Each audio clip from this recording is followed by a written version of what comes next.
Hello, 8th graders.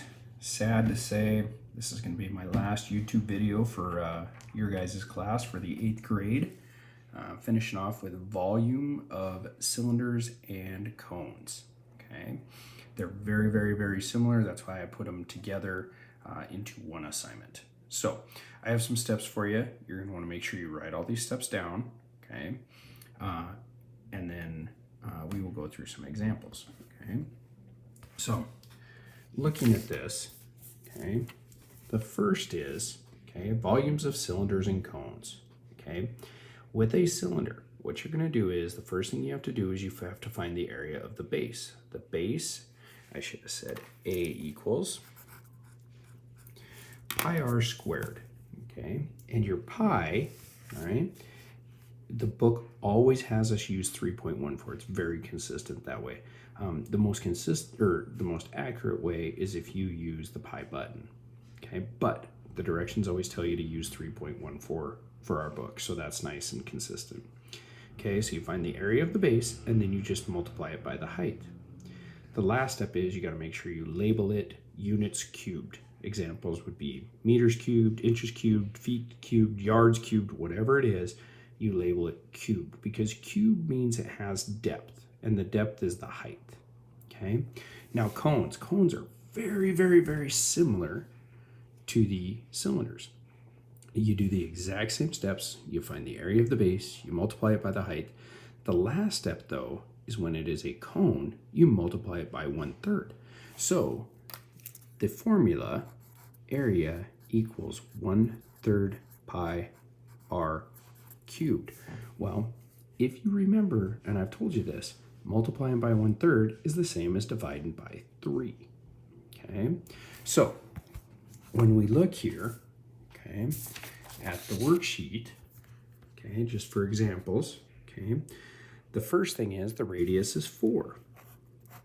Okay, the area of the base. Well, to find the area of the base of this, you're going to go, okay, you're going to say area equals pi r squared. Okay, so you say A equals 3.14 because it says it in the directions, okay, times 4 squared. Well, by order of operations, we should do the squaring first. So we end up with 3.14 times 16. Okay, well, when I look at my calculator and I say, all right, what is 3.14 times 16? We get 50.24. So the area is 50.24.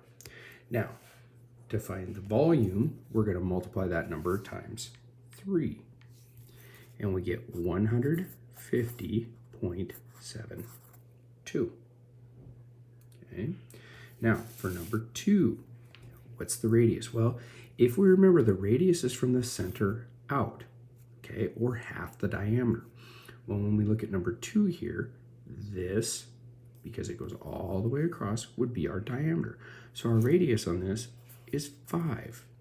Okay, to find the area of the base, we're going to go 3.14 times 5 squared. Okay, so we end up with 3.14 times 25. Okay, so taking my calculator, you guys want to see it, 3.14 times 25 equals, we get 78.5. Okay, and notice area on these are both labeled squared. Volume is labeled cubed. Okay, so now that we have the area of the base, we multiply it by the height, which is 12. So we multiply it by 12, and we get 942. Okay, so that's how you do volume of cylinders. Now, to be able to do the volume of a cone, very, very, very similar. I am sorry, didn't mean to make you think we had an earthquake or anything. Okay, so to be able to do this, I'm going to say, okay, we go pi r squared, so we go 3.14 times 2 squared. Okay, so, and then we will multiply that by the height, which is 6. So 3.14 times 2 squared is 4. Okay, so we get 12.56 times 6 equals 37.68. But if we remember, this is a cone, so it's a third of that. So we're going to take this amount and we're going to divide it by 3, and we get 12.56. Hold on, I hit something wrong here.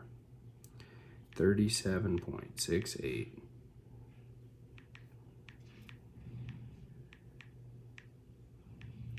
Maybe I hit the wrong thing. I did. This right here, I swear I went wrong, should be 75.36.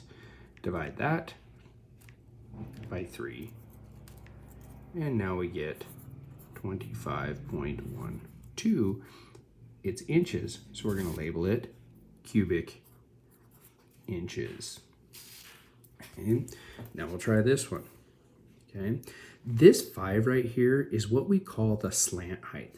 We don't need to worry about the slant height, so just ignore that. They're throwing that in there to mess with you.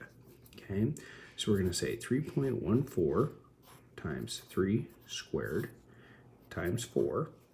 Okay, so that's going to be the area of if it was a cylinder, and then we're going to have a third of it.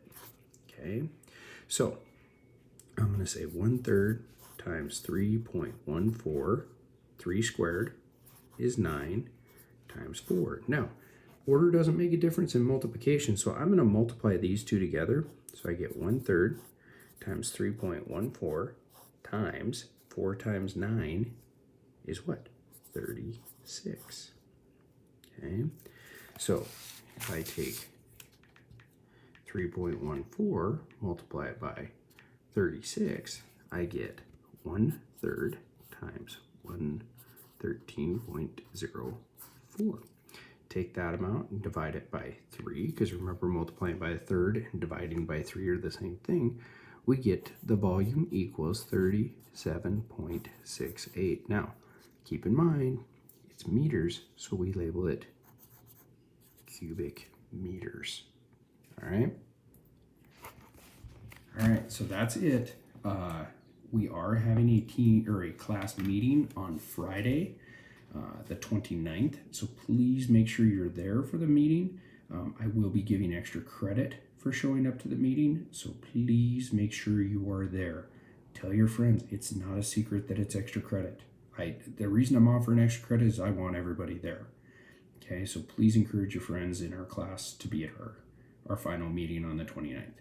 Hope you guys are having a good one. If you need help, please send me a chat. I am here to help you. Let's get everything done by Friday at 3. Have a good one. Remember, if you need help, send me a chat. Have a good day. Bye-bye.